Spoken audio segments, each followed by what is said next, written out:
Sa liblib na kabundukan ng Mindanao, may isang baryo na tila nakalimutan na ng sibilisasyon.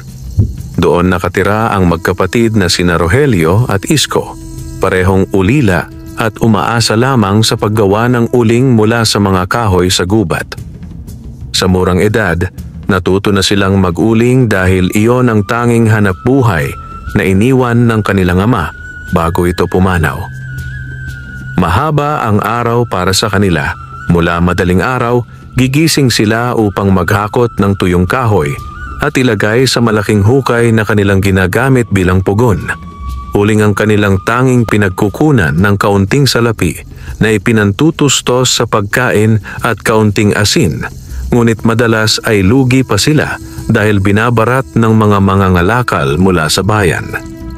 Kuya, minsan naiisip ko, bakit ba ganito ang ating kapalaran? Lagi tayong gutom, lagi tayong pagod. Samantalang ang ibang kabataan, nag-aaral at naglalaro. Ani Isko habang pinupunasan ang pawis mula sa kanyang noo. Ganito ang iniwan sa atin ng ating mga magulang, Isko, sagot ni Rogelio na mas matanda ng 3 taon. Ngunit hindi habang buhay ganito. May paraan para umasenso, kailangan lang magsikap. Habang nag-uusap sila, biglang lumamig ang hangin sa paligid. Ang mga ibon ay nagsitahimik at ang mga dahon ng mga puno ay tila may kakaibang ihip ng hangin. Sa malayo, mula sa madilim na bahagi ng gubat, ay may narinig silang yabag ng tila kabayo, ngunit kakaiba. Hindi ordinaryong yabag, kundi tila dumadagundong at may kasamang mahaba at malakas na hininga. Kuya, naririnig mo ba yon? Nanginginig na bulong ni Isko. Oo, naririnig iyon ni Rogelio. At hindi lang yabag, nakikita rin niya sa pagitan ng mga puno ang isang anino ng nilalang. Mahaba ang katawan, nakatayo tulad ng tao, ngunit may ulo at paa ng kabayo. Maputi ang balat at kumikislap na parang perlas sa ilalim ng sinag ng araw. Isang puti na tikbalang. Ayon sa mga kwento ng matatanda sa baryo, ang tikbalang ay mga espiritong kabayo na gumagabay o nagliligaw ng mga tao sa gubat. Ngunit ang puti raw na tikbalang ay mas bihira, isang nilalang na maaring magdala ng swerte o kamatayan, depende sa makakatagpo nito. Kuya, tumakbo na tayo, bulalas ni Isko, ngunit hinawakan siya ni Rogelio. Hintay, baka hindi siya kaaway. Mula sa dilim ay lumabas ang nilalang. Ang puti nitong balahibo ay tila kumikislap na pilak at ang mga mata ay kumikislap na parang asul na apoy. Hindi ito lumapit upang umatake. Sa halip, nakatayo lamang ito at nakatingin sa magkapatid. Sa di inaasahang pagkakataon, nagsalita ang tikbalang. Ang boses nito ay malalim, tila alon na bumabalikwas mula sa kailaliman. Mga anak ng lupa, bakit ninyo inuubos ang gubat na ito? Nanlaki ang mga mata ng magkapatid. Hindi lamang ito kakaibang nilalang. Isa itong espiritu na nakakaunawa at nakakapagsalita. Kailangan po namin mabuhay, sagot ni Rogelio na nanginginig. Ginagawa lang naming uling ang mga kahoy para may makain. Tahimik ang tikbalang sandali. Pagkatapos ay dahan-dahang lumapit, ang bawat yabag ay tila yumanig sa lupa. Hindi sila nakaramdam ng panganib, pagkus isang malamig na kapayapaan ang dumampi sa kanilang dibdib. Kung kayo'y susunod sa akin, wika ng puting tikbalang, ituturo ko ang sikreto ng kagubatang ito. Hindi ninyo kailangang sirain ang kalikasan upang mabuhay. Ngunit kapalit nito, kailangang maging tapat ang inyong puso at matatag ang inyong loob. Nagkatinginan ang magkapatid. Sa kanilang puso, may halong takot at pag-asa.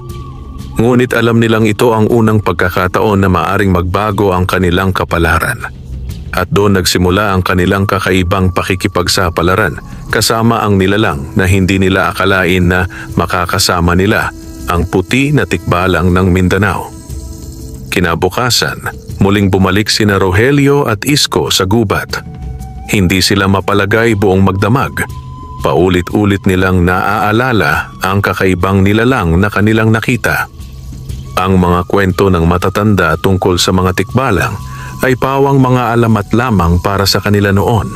Ngunit ngayong naranasan nila ito mismo, ramdam nilang may mas malalim na hiwaga ang kagubatan kaysa sa kanilang inakala.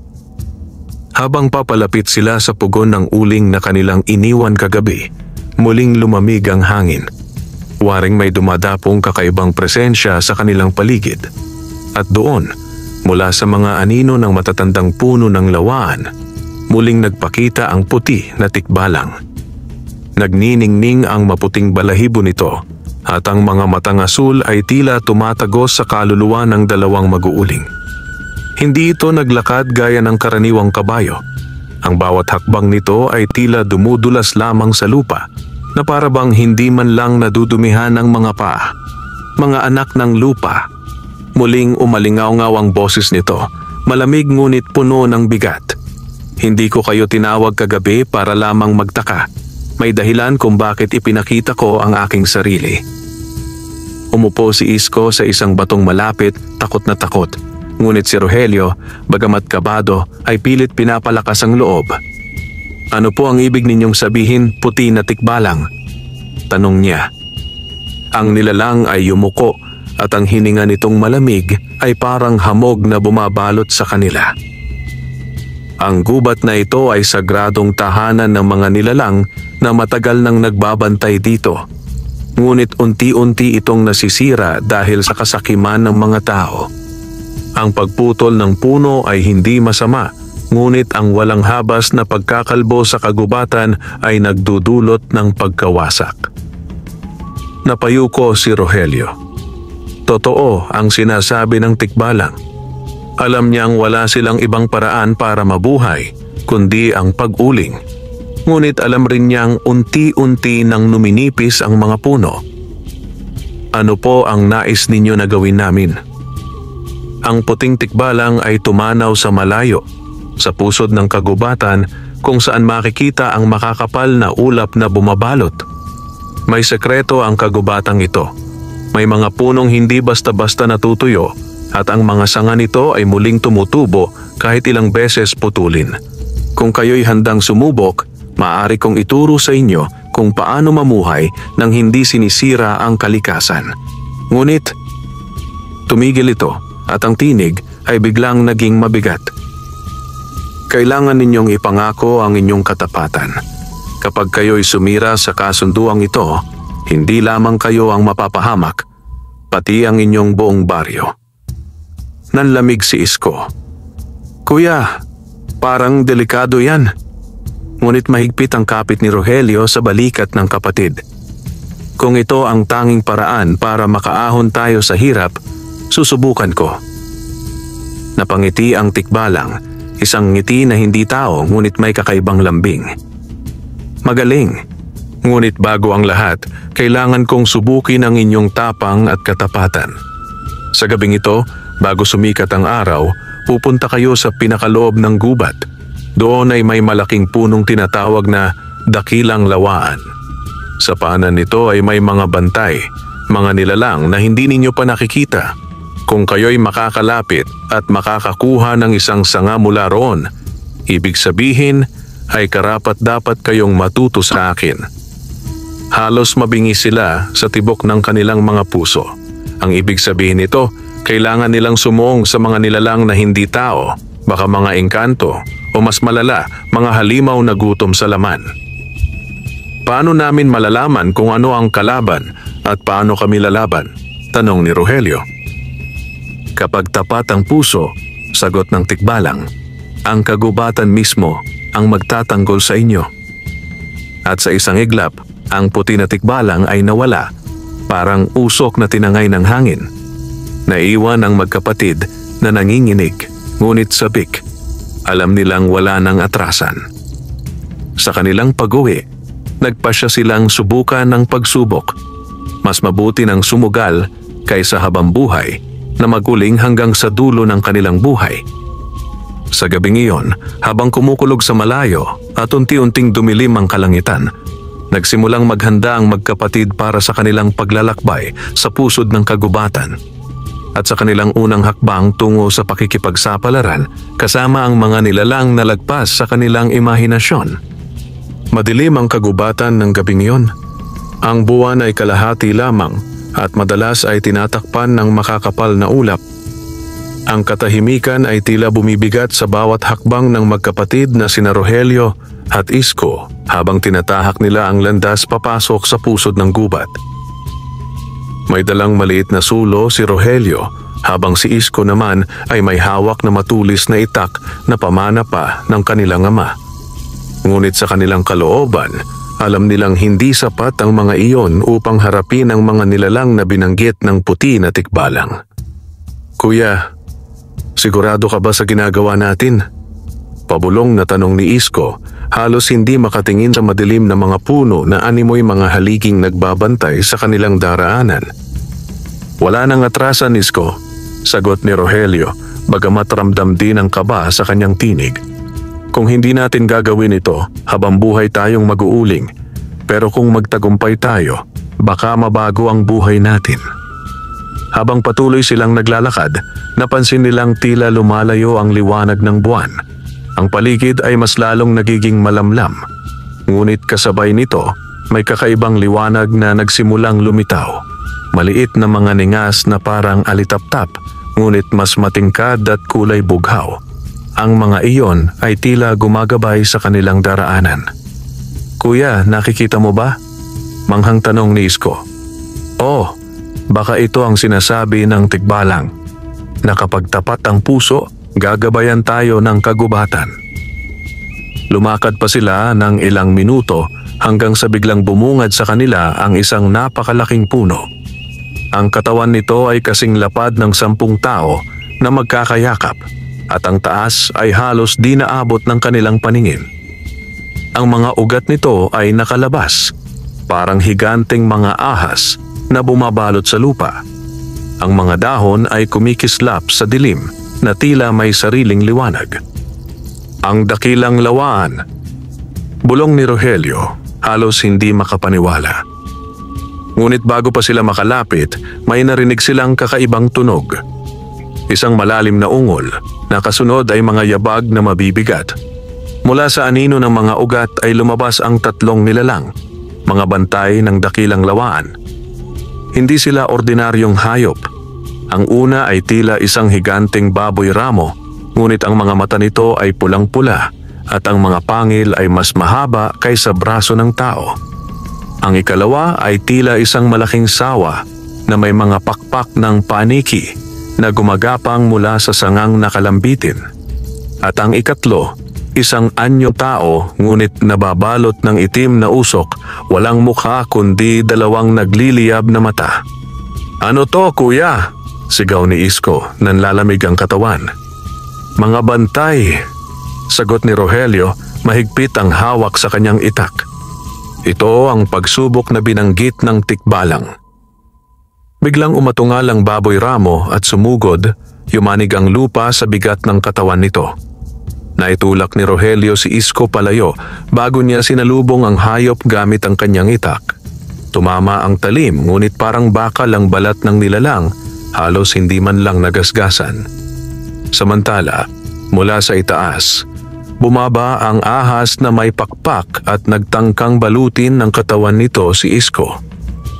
Pilit siyang nagpupumiglas, hawak-hawak ang sulo at idiniin iyon sa balat ng ahas. Napaurong ang halimaw, nagliyab ang balat nito sa apoy at doon nakawala si Isko. Ngunit ang pinakakakilakilabot ay ang nilalang na nababalot ng usok. Unti-unti itong lumapit at bawat hakbang ay nagpapadilim sa paligid. Nararamdaman ni Rogelio na parang hinihigop ang kanyang lakas. Napaluhod siya, halos mawalan ng hininga. "Kuya, huwag kang susuko," sigaw ni Isko, at mabilis na inabot ang sulo upang ipantaboy ang nilalang. Ngunit hindi tinatablan ng apoy ang usok, bagkus ay lalo itong lumalaki. Sa desperasyon, Sabay na sumigaw ang magkapatid. "Dakilang lawaan, tulungan mo kami." At biglang kumislap ang puno. Mula sa mga dahon ay bumaba ang liwanag, tumama sa kanilang mga dibdib. Naramdaman nilang may dumaloy na kakaibang lakas sa kanilang mga katawan. Ang itak ni Rogelio ay kumislap na parang pilak at ang sulo ni Isko ay naging bughawang apoy. Muling sumugod ang mga bantay, ngunit ngayon ay hindi na sila basta-basta mga batang mag-uuling. Sa bawat hampas ni Rogelio, ang balat ng halimaw ay natatastas. At sa bawat apoy na ibinuga ni Isko, ang usok na nilalang ay napapaatras. Matagal ang labanan, pawis at dugo ang kapalit, ngunit sa huli, bumagsak isa-isa ang mga bantay. Ang baboy ramo ay naglaho bilang abo, ang ahas ay naging usok na nawala sa hangin, at ang nilalang na usok ay naglaho na parang di kailanman nag-exist. Hingal na hingal ang magkapatid, at sa kanilang paglingon, nakita nilang mula sa punong dakilang lawaan ay unti-unting bumaba ang isang sanga, kusa itong nahulog sa kanilang paanan, parang handog ng kagubatan sa kanilang tagumpay. Pinulot ni Rogelio ang sanga, mainit-init ito at tila may pintig na parang puso. "Kuya," manghang sabi ni Isko, "nagtagumpay tayo." Ngunit bago pa sila makapagdiwang, muling umalingaw-ngaw ang tinig ng puti na tikbalang sa paligid. "Ngayon ay napatunayan ninyo ang inyong tapang, ngunit ang tunay na pagsubok ay hindi pa nagsisimula." At doon natapos ang gabing iyon, sa pagitan ng takot, tagumpay at panibagong panganib na paparating. Tahimik ang paligid matapos ang labanan. Ang mga kuliglig na kanina ay tila naglaho ay muling nagsimulang umawit, at ang malamig na ihip ng hangin ay dumampi sa balat ng magkapatid. Ngunit kahit nakaligtas sila, dama pa rin ni Rogelio at Isko ang bigat ng kanilang pinagdaanan. Hawak ni Rogelio ang sanga ng dakilang lawaan. Kakaiba ang anyo nito, parang karaniwang kahoy, ngunit ang balat ay kumikislap na tila may gintong hibla sa loob. Sa bawat pintig nito, ramdam niya ang tibok na parang puso. Para bang may buhay ang sanga. "Kuya, para bang ayaw ko nang hawakan yan," ani Isko na nangingilabot habang nakatitig sa sanga. "Baka sumpayan." Umiling si Rogelio. "Hindi, Isko. Ito ang tanda ng ating tagumpay. At ito rin ang magiging susi sa kung anuman ang ipinapahiwatig ng puti na tikbalang." At tulad ng inaasahan, muling umalingaw-ngaw ang tinig ng nilalang sa hangin. Hindi mula sa isang direksyon, kundi mula sa buong paligid na tila ang kagubatan mismo ang nagsasalita. "Mga anak ng lupa," wika ng puti na tikbalang, "nagawa ninyo ang hindi kayang gawin ng maraming tao. Nalampasan ninyo ang mga bantay ng dakilang lawaan. Ngayon, panahon na upang malaman ninyo ang lihim na matagal nang iningatan ng kagubatan." Biglang nagliwanag ang buong puno. Ang mga ugat ay naglabas ng bughaw na sinag at ang mga dahon ay kumislap na tila mga bituin. Ang lupa ay umuga ng marahan at mula sa paanan ng puno ay bumukas ang isang lagusan. Isang kuweba na tila nililok mismo ng kalikasan. Napalunok si Isko. "Kuya, papasok ba tayo riyan?" Tinapik ni Rogelio ang balikat ng kapatid. "Wala na tayong atrasan." Magkasabay silang lumakad papasok sa kuweba. Habang papalalim sila, napansin nilang hindi ordinaryong kuweba ang kanilang pinapasok. Ang mga dingding ay yari sa bato na kumikislap, at sa bawat hakbang nila lumalabas ang mga sinaunang ukit. Mga larawan ng mga taong nag-aalay sa mga nilalang ng gubat, mga kabayo na nakatayo sa dalawang paa at mga taong nagtataglay ng kakaibang kapangyarihan. Sa pinakaloob ng kuweba, isang liwanag ang bumungad. Doon ay nakita nila ang isang altar na yari sa bato. Sa ibabaw nito ay nakalagay ang tatlong bagay. Isang maliit na palayok na luwad na may lamang itim na abo. Isang batong kristal na kumikislap ng bughaw na liwanag. Isang dahon ng lawaan na hindi nalalanta. Ang mga ito, muling nagsalita ang tikbalang, ay ang 3 regalo ng dakilang lawaan sa sinumang mapatunayang karapat-dapat. Ngunit hindi lahat ay maaaring gamitin ang mga ito. Kailangang pumili lamang ng isa. Nagkatinginan ang magkapatid. Kuya, alin kaya ang pipiliin natin? Tanong ni Isko, bakas ang kaba at pag-aalinlangan. Lumapit si Rogelio sa altar at pinagmasdan ang bawat bagay. Ang abo sa palayok ay tila kumikilos, umaalimbukay na parang usok. Ramdam niyang nagtataglay ito ng kapangyarihang kayang sunugin ang anumang madadaanan. Ngunit kaakibat nito ay isang mabigat na pakiramdam ng kapahamakan. Ang kristal naman ay maliwanag, at bawat pintig nito ay tila bumabalot sa kanyang puso ng kakaibang ginhawa. Parang kayang pagalingin ang sugat at palakasin ang loob. Ang dahon ng lawaan ay payak lamang, ngunit may kakaibang aura. Ramdam niyang nagtataglay ito ng kakayahang makontrol ang paglaki at pag-usbong ng mga halaman. Kuya, piliin mo na ang kristal, agad na sabi ni Isko. Para gumaling agad ang sugat natin, para malakas tayo palagi. Ngunit umiling si Rogelio. Hindi, masyado itong halata. Kapag may kapangyarihan ng paghilom, baka dumating ang oras na umasa tayo ng umasa at hindi na matutong lumaban. Yung abo, nakakatakot naman yon. Napatingin si Rogelio sa abo at dama niya ang bigat ng kapangyarihan nito. Alam niyang kayang pumatay ng apoy na iyon ng kahit na anong nilalang, ngunit baka lamunin din sila nito. Ibinaling niya ang tingin sa dahon ng lawaan. Payak ito, ngunit ramdam niyang ito ang pinakamalapit sa kanilang buhay bilang mga mag-uuling, mga taong umaasa sa kalikasan para mabuhay. Isko, wika ni Rogelio, ito ang pipiliin ko. Kinuha niya ang dahon ng lawaan at itinapat sa kanyang dibdib. Biglang umuga ang kuweba at isang bughaw na liwanag ang bumalot sa kanya. Ang dahon ay naglaho at naging marka sa kanyang braso. Isang tatak na hugis dahon kumikislap sa dilim. Sa sandaling iyon, naramdaman niya ang kakaibang lakas. Ramdam niya ang pintig ng bawat puno sa kagubatan, ang tibok ng bawat halaman, ang buhay na dumadaloy sa paligid. Para bang kaya niyang utusan ang mga ugat, dahon at sanga kung nanaisin. Nang matapos ang lahat, muling nagsalita ang puti na tikbalang. Magaling, Rogelio. Pinili mo ang daan ng mga tagapangalaga. Mula ngayon, ikaw at ang iyong kapatid ay hindi na basta mag-uuling. Kayo na ngayon ang mga bantay ng gubat.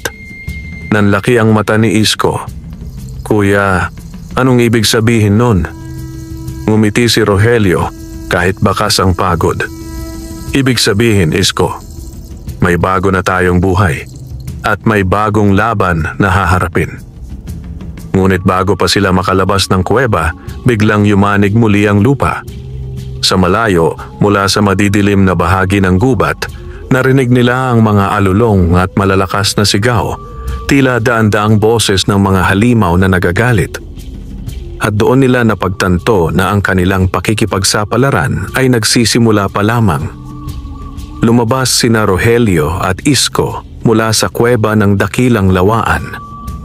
Ngunit hindi pa man sila nakakahinga ng maluwag, umalingaw-ngaw na ang mga alulong at malalakas na sigaw mula sa kalayuan. Ang tunog ay parang nagmumula sa daan-daang nilalang, hindi tao, hindi rin hayop. Napatigil si Isko, nanginginig. Kuya, naririnig mo ba yon? Para silang gutom na mga halimaw. Tumango si Rogelio. Ramdam niya ang pintig ng gubat sa kanyang mga ugat. Ang mga puno, ang mga halaman, lahat ay tila nagbababala sa kanya. Ang markang hugis dahon sa kanyang braso ay kumikislap. At sa kanyang puso, dama niya ang mensahe.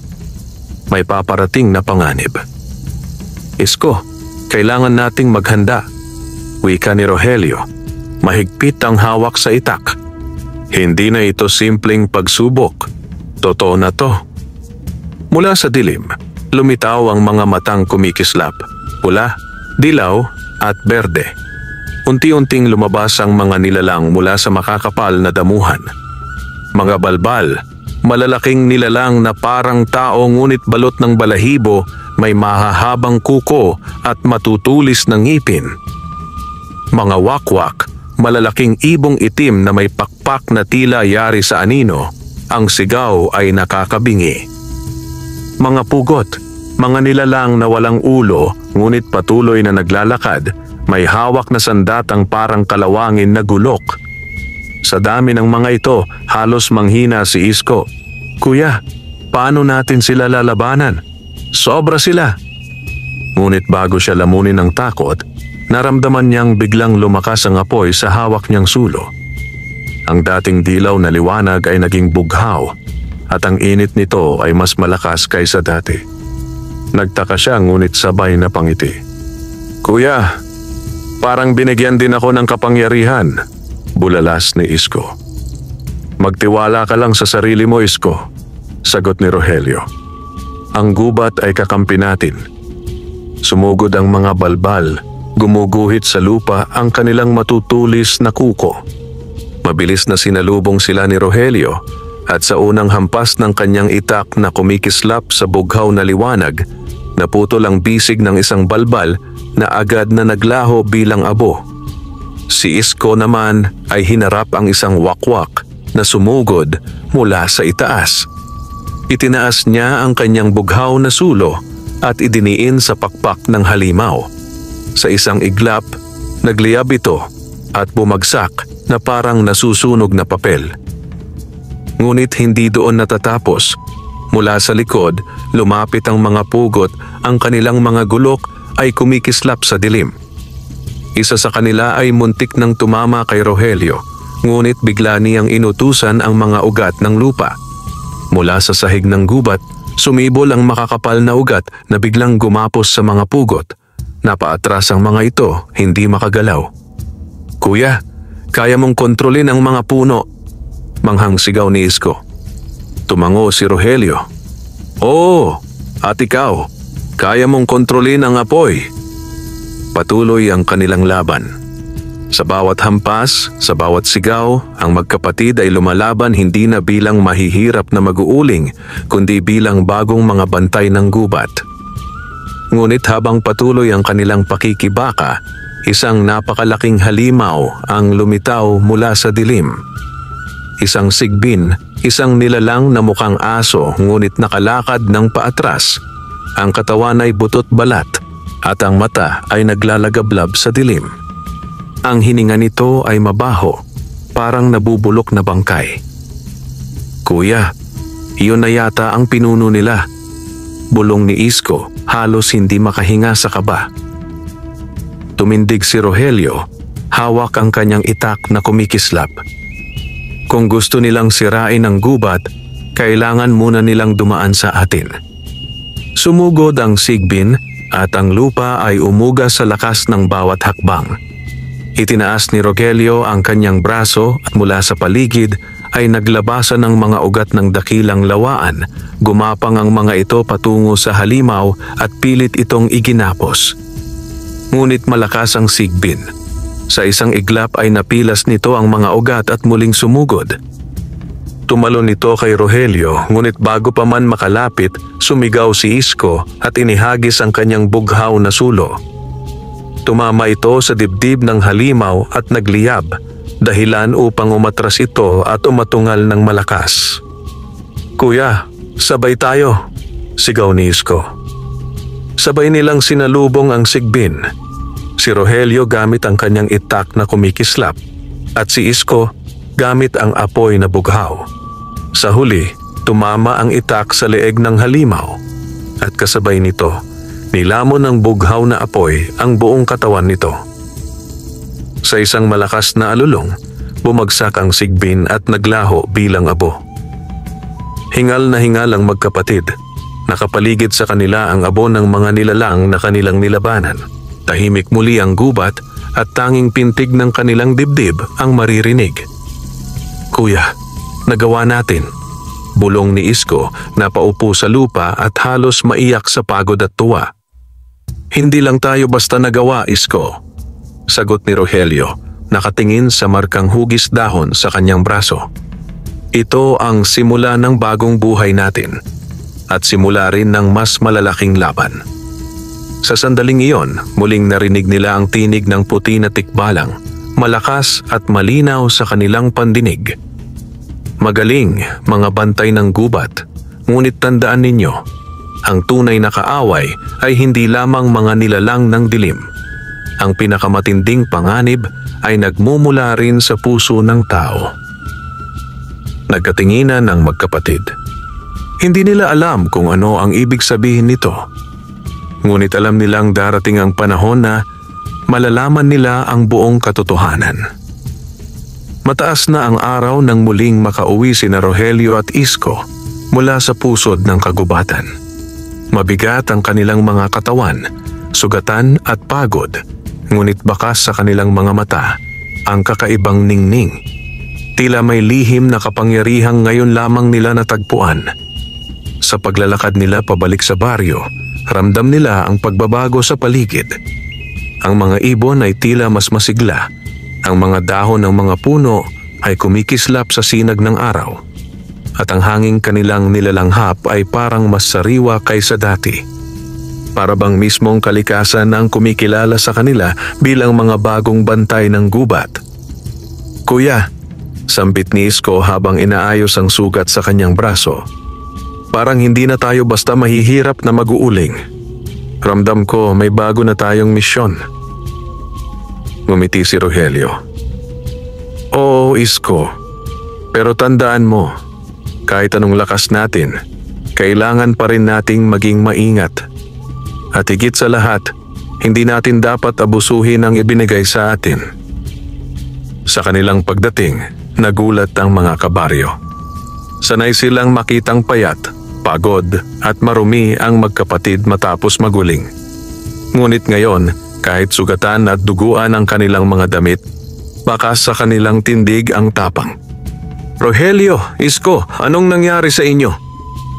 Sigaw ng isang matandang babae na kumakarit ng damo sa gilid ng daan. Galing kami sa gubat, maikling ngunit mabigat na sagot ni Rogelio. At may mga nangyari na hindi ninyo aakalaing totoo. Nagkumpulan ang mga tao sa paligid, nagtatanong, nagbubulungan. Ngunit bago pa sila makapagsalitaan ng mahaba, lumapit ang pinakamatandang lalaki sa baryo, si Datu Apolonio, ang tinuturing na pinuno at tagapayo ng mga taga-ron. Mga anak, anya, ang inyong mga mata ay nagsasalita ng higit sa inyong mga salita. Halina, ikwento ninyo sa akin ang lahat. Sa isang maliit na kubo sa gitna ng baryo, ikinuwento ni Rogelio at Isko ang kanilang buong karanasan. Mula sa unang pakikipagtagpo sa puti na tikbalang hanggang sa kanilang laban sa mga bantay ng dakilang lawaan at ang kanilang tagumpay laban sa sigbin. Tahimik ang lahat habang nagsasalaysay sila. Ang ilan ay hindi makapaniwala, ang iba na may natatakot. Ngunit si Datu Apolonio ay nakikinig ng seryoso, nakapikit at tila pinapakinggan ang bawat piraso ng katotohanan. Nang matapos ang kwento, tumayo ang Datu at nagsalita. Matagal nang sinasabi ng mga ninuno natin na darating ang araw na pipiliin ang kalikasan ng mga bagong bantay ng gubat. Mga anak, kayo ang sagot sa hula. Nagulat ang magkapatid. Hula? Tanong ni Rogelio. Tumango ang matanda. Oo, ayon sa matatandang kasulatan, lilitaw ang dalawang ulila, parehong nagmula sa kahirapan, at sila'y bibigyan ng kapangyarihan ng kagubatan upang maging tagapagtanggol laban sa mga puwersa ng dilim. At heto kayo ngayon. Ngunit hindi lahat ay natuwa. May ilan sa mga kabaryo na hindi agad naniwala. Paano kung gawa-gawa lang nila yan? Bulalas ng isa. Baka naman sila ang dahilan ng mga kakaibang nangyayari sa gubat. Baka nakipagkasundo sila sa mga demonyo. Hinala pa ng isa. Nagsimulang magbulungan ang mga tao, hati ang kanilang opinyon. Ang iba ay naniniwala at humahanga, ngunit ang iba ay natatakot at nagdududa. Nakatayo si Rogelio, hindi sumasagot. Alam niyang hindi basta mawawala ang pag-aalinlang ng mga tao. Ngunit nagsalita si Isko, galit ang tinig. Hindi kami nakipagkasundo sa masama. Kung hindi dahil sa amin, baka nilamon na ng mga halimaw ang kagubatan kagabi. Kung gusto niyong makita ang totoo, sumama kayo at kayo mismo ang humarap sa mga nilalang na yon. Tahimik ang lahat. Wala ni isa ang nakasagot. Sa huli, muling nagsalita si Dato Apolonio. Mga anak, hindi madaling tanggapin ng lahat ang inyong bagong tungkulin. Ngunit huwag kayong panghinaan ng loob. Tandaan ninyo, ang pinakamahirap na laban ay hindi lamang sa mga halimaw, kundi sa takot at pagdududa ng mga tao. Lumapit siya kay Rogelio at marahang hinawakan ang braso nito kung saan naroon ang markang hugis dahon. Protektado ka ng dakilang lawaan. Ngunit alalahanin mo, ang mga mata ng kaaway ay hindi lamang sa dilim. May mga tao ring nagnanais na sirain ang kagubatan para sa kanilang sariling kapakinabangan. Naguluhan si Rogelio. Anong ibig ninyong sabihin, Datu? Huminga ng malalim ang matanda bago sumagot. May balita akong kumakalat. Mula sa bayan, may mga bagong dumating na mga ngalakal. Ngunit hindi sila basta negosyante. May dala silang mga makina at mga kawal at balak nilang putulin ang kagubatan para gawing minahan. Kapag dumating ang panahong iyon, doon ninyo mararamdaman ang tunay na bigat ng inyong tungkulin. Kinagabihan, nag-uusap ang magkapatid sa ilalim ng liwanag ng buwan. Kuya, wika ni Isko. Paano kung tama ang Datu? Paano kung hindi lang mga halimaw ang kalaban natin, kundi mga tao rin? Kung ganon, sagot ni Rogelio, mahigpit ang tinig. Haharapin natin sila. Kahit tao sila, kung sisirain nila ang gubat, sisirain nila rin ang ating tahanan. At hindi natin hahayaang mangyari yon. Tumingala si Rogelio sa langit, hawak ang kanyang itak na kumikislap pa rin sa bughaw na liwanag. Isko, hindi na tayo basta mahihirap na mag-uuling. Tayo na ang bantay ng gubat. At simula ngayon, kahit sino pa ang humarap sa atin, nilalang man o tao, hindi tayo susuko. At sa kanilang panata, dumampi ang malamig na hangin mula sa kagubatan para bang tinatanggap sila ng kalikasan sa bago nilang papel. Makalipas ang ilang araw mula nang bumalik sina Rogelio at Isko sa baryo, nagsimulang kumalat ang mga bulong. Ang mga kabaryo ay hati pa rin ang paniniwala. May mga humahanga sa tapang ng magkapatid, ngunit mas marami ang natatakot at nag-aalinlangan. Para sa ilan, sila'y bayani. Para sa iba, sila'y sumpa na magdadala ng kapahamakan. Habang patuloy silang nagbabantay sa gubat tuwing gabi, nagsimulang pumasok ang balita mula sa bayan. Isang mangangalakal na tagalabas, si Don Enrique, ay dumating kasama ang mga tauhan nitong armado at may dalang mga kagamitan. Ang kanyang balak, sirain ang bahagi ng kagubatan upang gawing minahan ng ginto at tanso. Isang umaga, nagtipon ang mga tao sa gitna ng baryo. Dumating si Don Enrique sakay ng karwaheng hinihila ng kabayo. Kasama niya ang ilang mga kawal na armado ng mga baril at sibat at ilang trabahador na dala ang mga kagamitan. Matangkad at maputi si Don Enrique, nakasuot ng mamahaling Amerikana at sombrero. Agad siyang bumaba ng karwahe at sa harap ng mga tao ay nagsalita ng may kumpiyansa. Magataga rito, aniya. Ako si Don Enrique. Ako ay nagmula sa Maynila at dala ko ang pag-unlad para sa inyong baryo. Sa kagubatang ito ay may kayamanang matagal nang nakatago, ginto at tanso na magbibigay sa inyo ng trabaho at masaganang buhay. Wala nang gutom, wala nang kahirapan. Nagkatinginan ang mga tao. Ang ilan ay agad na nabulag sa mga pangakong dala. Ngunit ang iba, kasama na sina Rogelio at Isko, ay agad nakaramdam ng pangamba. Ngunit Don Enrique, Mahinahon ngunit matatag na wika ni Datu Apolonio. Ang kagubatan ay sagrado. Marami nang nagsubok noon, ngunit sila'y napahamak.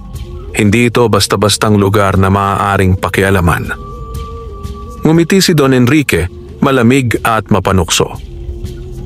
Mga pamahiin lamang yan, Datu. Ang panahon ng alamat at hiwaga ay tapos na. Panahon na ng progreso. At kung hindi ninyo tatanggapin, kayo mismo ang magiging hadlang.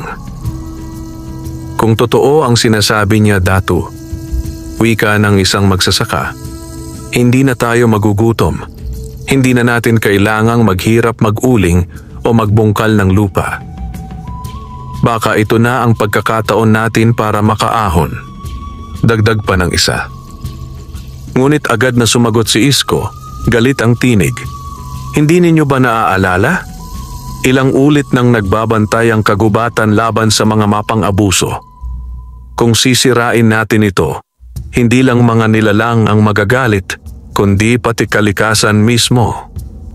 Maraming tumahimik ngunit ang ilan ay patuloy na nagbulungan. Para sa mga gutom at hikahos, ang pangako ni Don Enrique ay tila tukso na mahirap tanggihan. Kinagabihan, habang nagbabantay sina Rogelio at Isko sa gilid ng kagubatan, muling nagpakita ang puti na tikbalang. Ang maputi nitong balahibo ay kumislap sa ilalim ng buwan at ang mga matang bughaw ay tila puno ng lungkot. Mga bantay ng gubat, wika nito, dumating na ang tunay na panganib. Hindi halimaw, hindi aswang, kundi tao mismo. Ang kasakiman ng tao ay higit na mapanganib kaysa anumang nilalang ng dilim. Napalunok si Rogelio. Ano ang dapat naming gawin? Protektahan ninyo ang gubat, sagot ng tikbalang. Ngunit tandaan ninyo, hindi lahat ng laban ay dapat tapusin sa dugo. Kung kaya pa ninyong buksan ang kanilang puso, gawin ninyo. Ngunit kung hindi, ang kalikasan mismo ang magpapasya. Kinabukasan, nagsimula na ang mga tauhan ni Don Enrique na magputol ng ilang puno sa labas ng kagubatan. Ang ugong ng palakol at lagari ay umalingaw-ngaw at ang mga ibon ay nagsiliparan palayo. Hindi nakatiis sina Rogelio at Isko. Agad silang sumugod upang pigilan ang mga trabahador. "Tumigil kayo!" sigaw ni Rogelio, sabay itinutok ang kanyang itak. Ang mga ugat ng lupa ay biglang gumapang at hinawakan ang mga punong dapat sanang puputulin. Para bang nagiging buhay ang mga ito. Napatigil ang mga trabahador, takot na takot. "Mga engkanto!" sigaw ng isa at nagsitakbuhan sila palayo. Ngunit hindi si Don Enrique. Lumapit siya, malamig ang tingin kay Rogelio. "Ikaw pala ang tinatawag nilang bantay ng gubat. Magaling. Ngunit tandaan mo ito, hindi ako titigil. Kahit 10 ulit mo akong hadlangan, babalik at babalik ako. Sapagkat ang kayamanan ng kagubatan ay para sa taong matapang at may lakas ng loob na kunin ito." Nagnggit-ngit si Rogelio, ngunit bago pa siya makasagot, hinawakan siya ni Isko sa balikat. "Kuya, huwag ngayon. Hindi ito ang tamang panahon." Umurong sila pabalik sa gubat, ngunit sa kanilang puso ay naroon ang apoy ng panibagong laban. Isang laban na hindi lamang para sa kagubatan, kundi para sa kaluluwa ng kanilang baryo. Kinagabihan, nag-usap ang magkapatid sa ilalim ng dakilang lawaan. "Kuya," wika ni Isko, "kung hindi tayo kikilos, baka sumama ang loob ng mga kabaryo kay Don Enrique.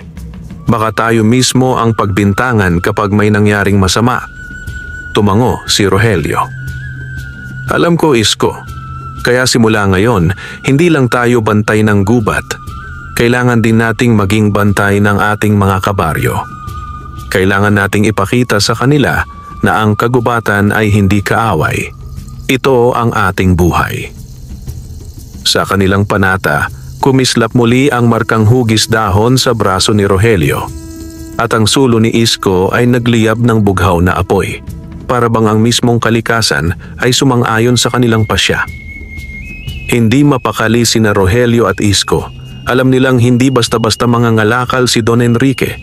May kakaiba sa paraan ng kanyang pagsasalita, sa malamig na titig ng kanyang mga mata, at sa kumpiyansang tila hindi natitinag kahit nakita na niyang buhay ang mga ugat at apoy na ginamit ng magkapatid upang hadlangan ang kanyang mga tauhan.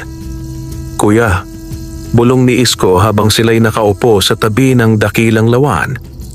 Parang alam ni Don Enrique na may mga kapangyarihan tayo. Hindi siya natakot kagabi. Imbes na umatras, mas lalo pa siyang naging matapang. "Napansin ko rin," sagot ni Rogelio, nakakunot ang noo.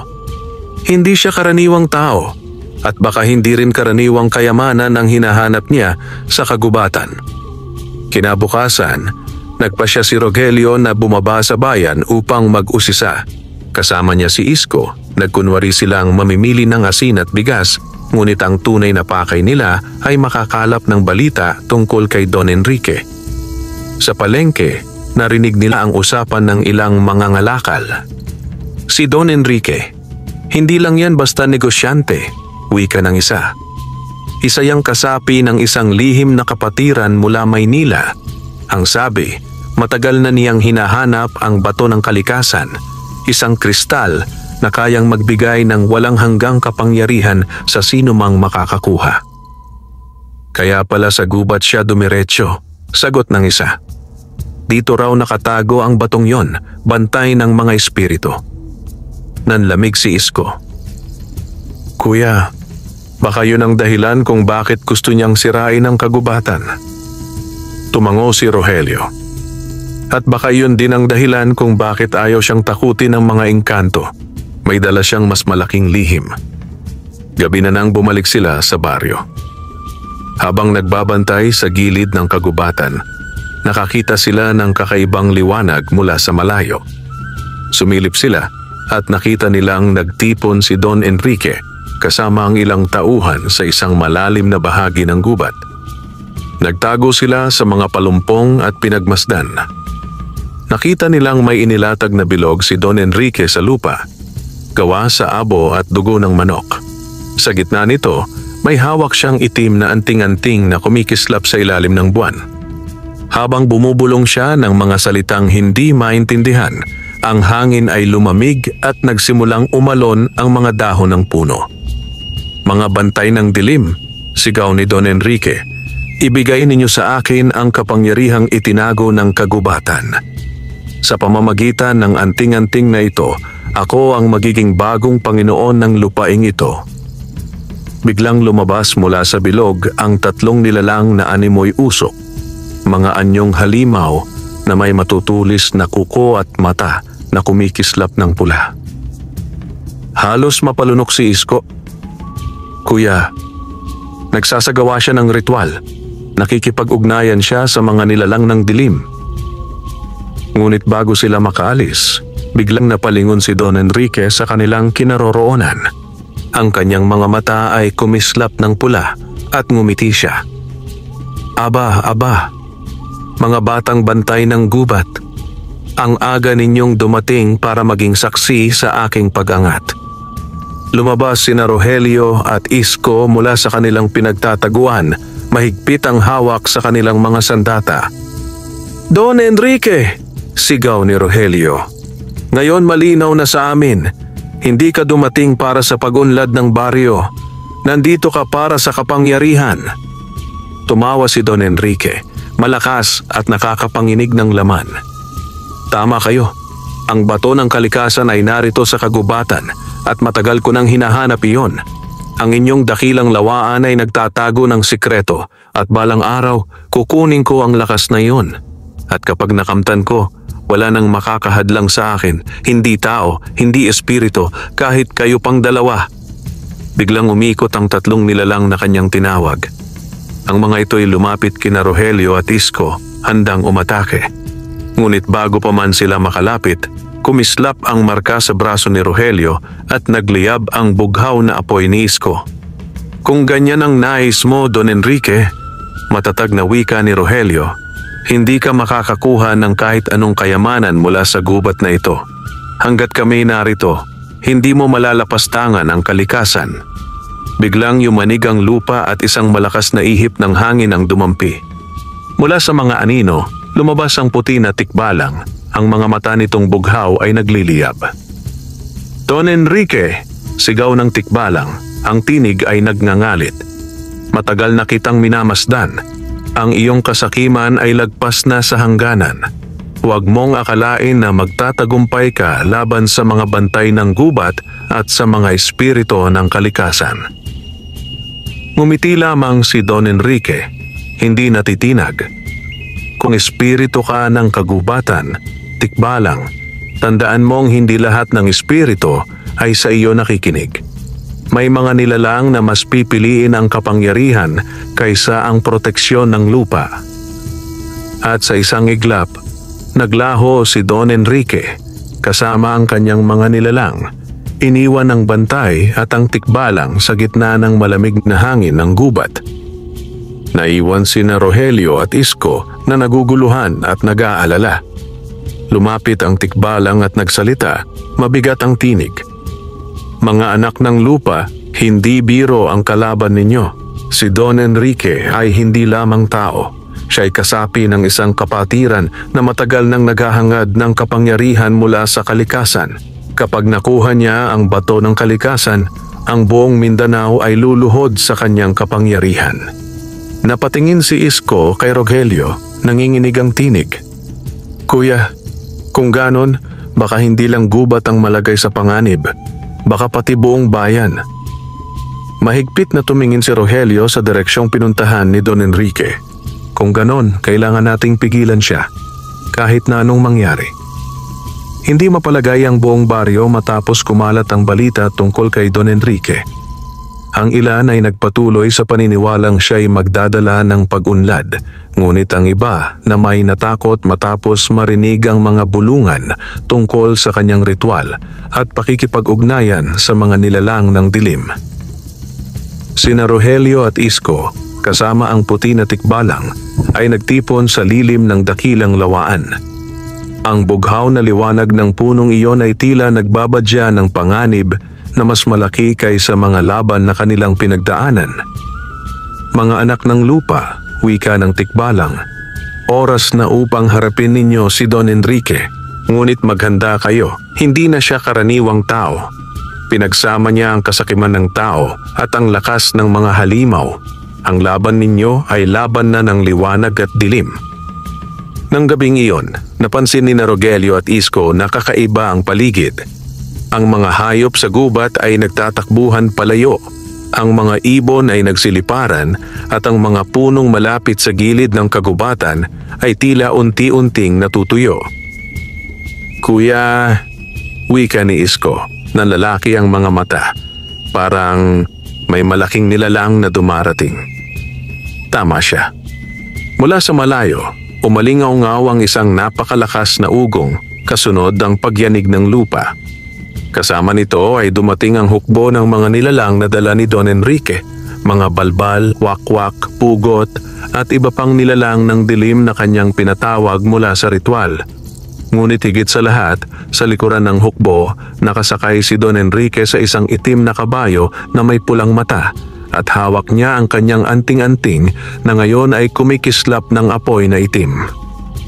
"Mga taga-baryo," sigaw ni Don Enrique habang umaalingaw-ngaw ang kanyang tinig sa buong lugar. "Huwag na kayong magpumiglas. Ang gubat na ito ay akin na. Ang kayamanang nakatago dito ay magbibigay ng kapangyarihan hindi lamang sa akin kundi sa lahat ng susunod sa akin." "Kasakiman lang ang dala mo, Enrique," sigaw ni Rogelio. Nakataas ang kanyang kumikislap na itak. "Wala kang pakialam sa kalikasan, sa mga tao o sa kagubatan. Ang iniisip mo lang ay sarili mong kapangyarihan." Tumawa ng malakas si Don Enrique. "At ano naman ang magagawa ninyo laban sa akin? 2 ulila laban sa isang hukbo? Kahit ang inyong tikbalang ay hindi sapat upang pigilan ako." Muling umalingaw-ngaw ang kanyang tinig at umatake ang kanyang mga nilalang. Mabilis na kumilos si Rogelio. Sa isang sigaw, inutusan niya ang mga ugat ng lupa na bumalot sa mga balbal. Tumindig ang mga punong malapit at ginamit ang kanilang mga sanga upang hampasin ang mga nilalang. Samantala, si Isko ay nagpaapoy ng kanyang bughaw na sulo. Mula sa maliit na apoy ay lumaki ito at naging haliging nagliliyab. Sa bawat hampas niya, ang mga wakwak ay nagiging abo. Ngunit napakarami ng mga kalaban. Kahit paulit-ulit nilang napapaatras ang mga ito, muling bumabangon ng iba para bang pinapalakas sila ng anting-anting ni Don Enrique.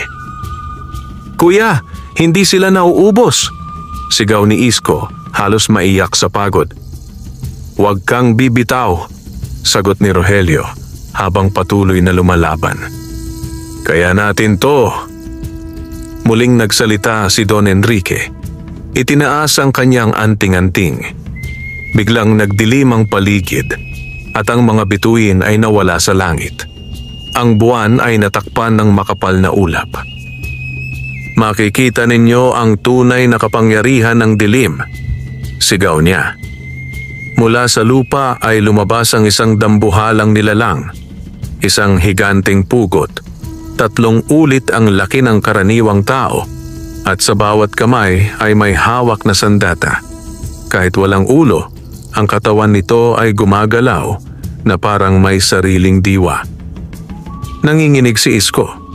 "Kuya, paano natin tatalunin yan?" Ngunit bago pa siya panghinaan ng loob, muling nagpakita ang puti na tikbalang. Tumindig ito sa tabi ng magkapatid at nagsalita. "Mga anak ng lupa, hindi ninyo kailangang lumaban ng mag-isa. Ang buong kagubatan ay kasama ninyo. Taimtim kayong nanumpa na maging bantay ng kalikasan. At ngayon, handa na itong tumulong sa inyo." Sa isang iglap, nagliyab ng bughaw ang buong dakilang lawaan. Ang mga ugat ay gumapang at bumalot sa dambuhalang pugot. Ang mga dahon ay kumislap na parang mga bituin at bumagsak bilang mga sibat na tumutusok sa mga nilalang ng dilim. Si Rogelio, gamit ang markang nasa kanyang braso, ay nag-utos sa mga punong nakapalibot upang magsanib at bumuo ng isang pader na harang laban sa hukbo ni Don Enrique. Si Isko naman ay nagtapon ng apoy sa ere at ang bughaw na liwanag nito ay nagmistulang mga palaso ng apoy na tumama sa kalaban. Sa bawat sandali, lumalakas ang 2 magkapatid, hindi dahil sa kanilang kapangyarihan lamang, kundi dahil sa pagtutulungan nila at sa suporta ng kagubatan. Nagmumura si Don Enrique habang nakikita ang paglakas ng magkapatid. "Mga hangal, hindi ninyo ako mapipigilan." Sa isang iglap, lumipad siya mula sa kanyang itim na kabayo at sumugod kay Rogelio. Hawak ang kanyang anting-anting na nagliliyab sa itim na apoy. Sinalubong siya ni Rogelio gamit ang kanyang itak na bughaw ang liwanag. Nang magsalpukan ang kanilang sandata, umuga ang lupa at nagliwanag ang buong paligid. Ang labanan ay hindi na lamang pisikal. Ito'y laban ng liwanag at dilim, laban ng kasakiman at katapatan, laban ng tao laban sa tao. "Kuya!" sigaw ni Isko, sabay hagis ng apoy upang tulungan ng kanyang kapatid. Ngunit isang malakas na alon ng itim na enerhiya ang kumawala mula sa anting-anting ni Don Enrique at tumilapon ang magkapatid. Bumagsak sila sa lupa, sugatan at halos mawalan ng ulirat. Sa huling sandali, bago sila tuluyang mawalan ng malay, narinig nila ang tinig ng puti na tikbalang. "Huwag kayong susuko, mga bantay ng gubat. Ang huling laban ay paparating na. At doon, malalaman ninyo ang tunay na lakas ng inyong panata." Mabigat ang gabi sa baryo. Ang buwan ay natatakpan ng makakapal na ulap at ang hangin ay malamig na parang nagbabadya ng sakuna. Sa gitna ng kagubatan, sugatan at halos wala ng lakas sina Rogelio at Isko matapos ang matinding paglalaban kay Don Enrique. Ngunit sa kabila ng kanilang kalagayan, hindi sila tuluyang bumigay. Sa kanilang dibdib, may apoy na nagliliyab. Ang panata nilang ipagtanggol ang kagubatan, kahit kapalit pa nito ang kanilang buhay. "Kuya, Mahina ang tinig ni Isko habang pinipilit tumayo. Hindi tayo pwedeng tumigil dito. Kapag nagtagumpay si Don Enrique, wala nang matitira sa kagubatan. Pinilit ni Rogelio na bumangon, hawak pa rin ang kanyang itak. Tama ka, Isko. Hanggat humihinga tayo, lalaban tayo. Sa sandaling iyon, tila dininig sila ng dakilang lawaan. Muling kumislap ang punong iyon ng bughaw na liwanag at isang alon ng lakas ang bumalot sa magkapatid. Ang kanilang mga sugat ay unti-unting naghilom at ang kanilang mga sandata ay muling kumislap, mas maliwanag kaysa dati. Samantala, si Don Enrique ay nakatayo sa harap ng dakilang lawaan, hawak ang kanyang anting-anting. Mula sa kanyang ritual, unti-unting lumitaw mula sa ugat ng puno ang isang batong kumikislap, ang hinahanap niyang bato ng kalikasan. Nagningning ang kanyang mga mata sa kasakiman. Ito na, ang kapangyarihang maghahari sa buong Mindanao, akin na. Ngunit bago niya mahawakan ang bato, lumabas mula sa liwanag ang puti na tikbalang. Tumindig ito sa harap ng dakilang lawaan. Ang mata nitong bughaw ay nagliliyab ng matinding galit. Enrique, ang batong ito ay hindi para sa kasakiman. Ito ay para lamang sa mga pusong handang mag-alay ng sarili para sa kalikasan. Ngumisi si Don Enrique.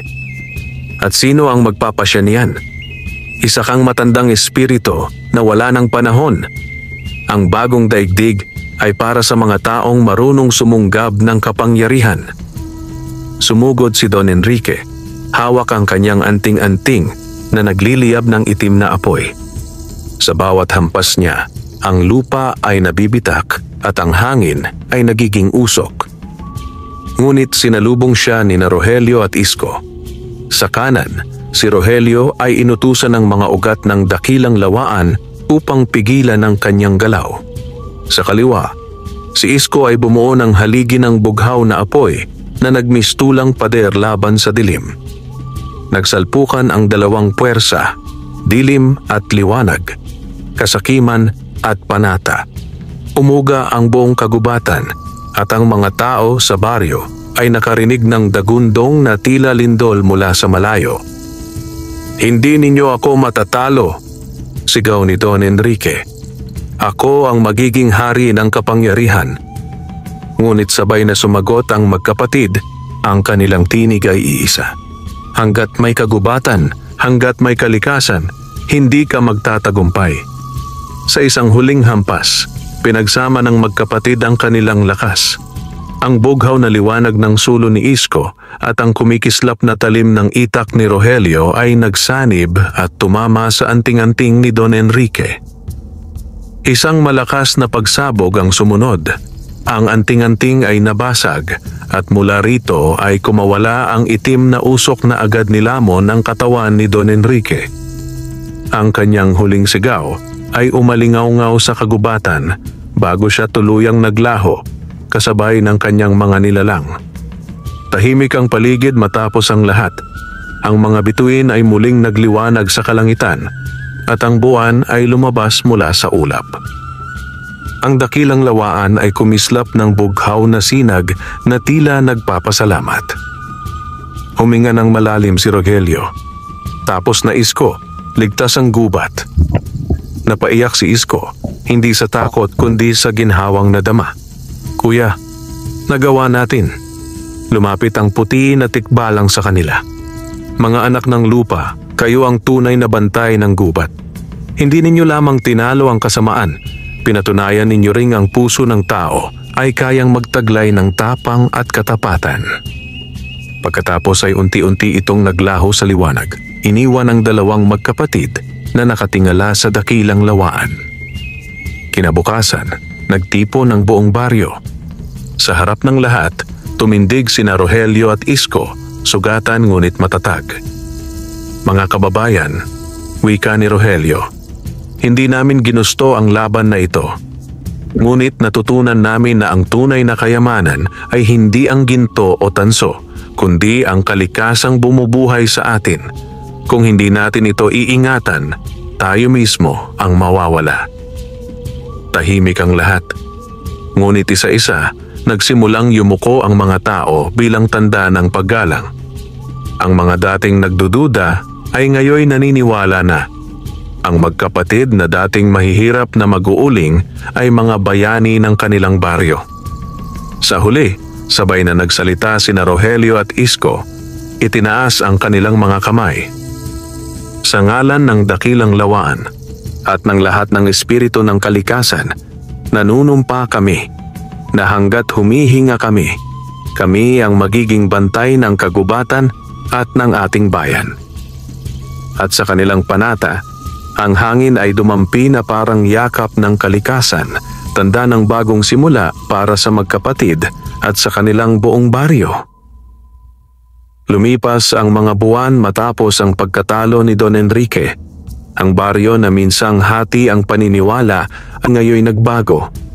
Ang mga taong dati nagdududa kay Rogelio at Isko ay natutong tumingin ng may respeto at paghanga. Sa bawat araw na lumilipas, natutunan nilang mas pahalagahan ang kagubatan. Hindi na ito basta pinagmumulan ng uling at kahoy, kundi itinuturing ng sagradong yaman na kailangang alagaan. Ang magkapatid ay hindi na lamang kilala bilang mahihirap na mag-uuling. Sila na ngayon ang bantay ng gubat, mga tagapangalaga ng kalikasan na binigyan ng kapangyarihan ng dakilang lawaan at pinagkatiwalaan ng mga espiritu ng kagubatan. Sa baryo, muling bumalik ang sigla. Ang mga bukirin ay naging mas masagana. Ang mga ilog ay luminaw at ang mga hayop ay dumami. Sinasabing ang biyayang ito ay gantimpala ng kalikasan para sa katapatan ng mga tao na natutong igalang ang gubat. Si Datu Apolonio ay madalas magsabi sa mga tao, ang tunay na kayamanan ay hindi ginto o pilak.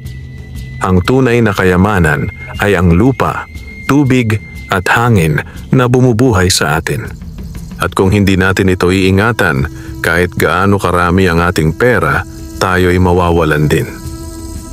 Dahil dito, naging mas maingat ang mga kabaryo sa paggamit ng mga likas na yaman.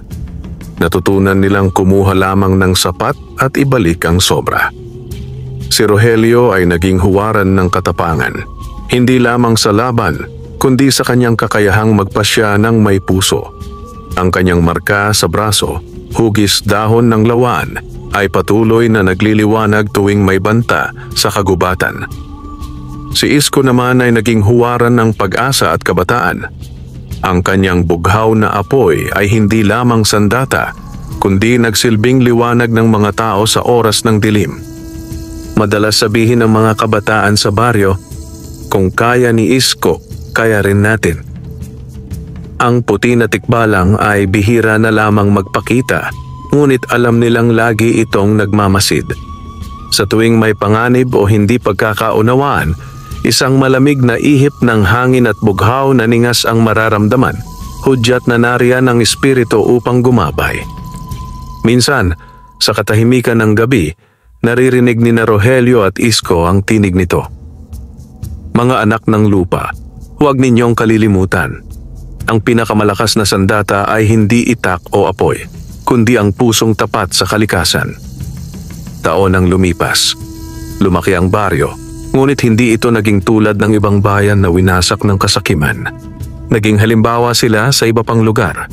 Isang baryong umunlad ng hindi sinisira ang gubat. At sa tuwing may mga batang nagtatanong kung bakit laging may dalawang bantay sa gilid ng kagubatan, lagi nilang maririnig ang sagot.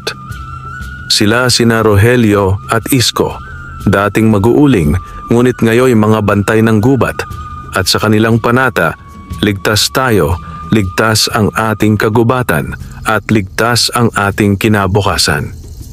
Sa paglipas ng panahon, naging alamat ang kanilang kwento. Isinasalaysay ito sa mga salinlahi na minsan 2 ulila mula sa Mindanao ang pinili ng kalikasan upang maging tagapangalaga nito. At sa tuwing may dumadaan na malamig na hangin mula sa gubat, may mga nagsasabing maririnig pa rin ang yabag ng puti na tikbalang at ang bulong ng dakilang lawaan. Hanggat may pusong tapat, mananatiling ligtas ang kagubatan. Wakas.